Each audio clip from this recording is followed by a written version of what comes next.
నా shampoo bottle అయిపోతే ఇంకా దాంట్లో నీళ్లు నింపి ఇట్లా షేక్ చేసి పోసుకొని అప్పుడే బాటిల్ పడేస్తాను, లేకపోతే నా వల్ల కాదు పడేయడం.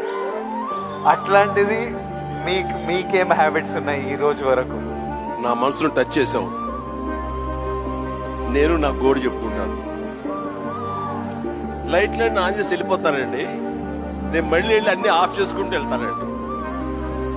టెల్ మీ ఒక 5 చెప్పండి ఇలాంటివి. ఎలాగా? తర్వాత హీటర్ ఆన్ చేస్తారు, గీజరు, అంత స్నానం అయిపోతే వెళ్ళిపోతారు. నేను ఎత్తుక్కుని గీజరు ఆన్ చేస్తాను. టెన్షన్ ఎక్కువైపోయి ఏం చేస్తానంటే నా మొబైల్లోనే మా ఇంట్లో ఉండే ఆల్ లైట్స్, ఏసీస్ ఇవన్నీ. ఇది మిడిల్ క్లాస్ మెంటాలిటీ అంటారు, ఇది అవసరం. ఈ రోజున నువ్వు అంటున్నావు నువ్వు షాంపూ చెప్పావు కదా, నేనేం చేస్తాను చెప్పనా? అయిపోయిన సోపులన్నీ కలిపి గట్టిగా కంప్రెస్ చేసి,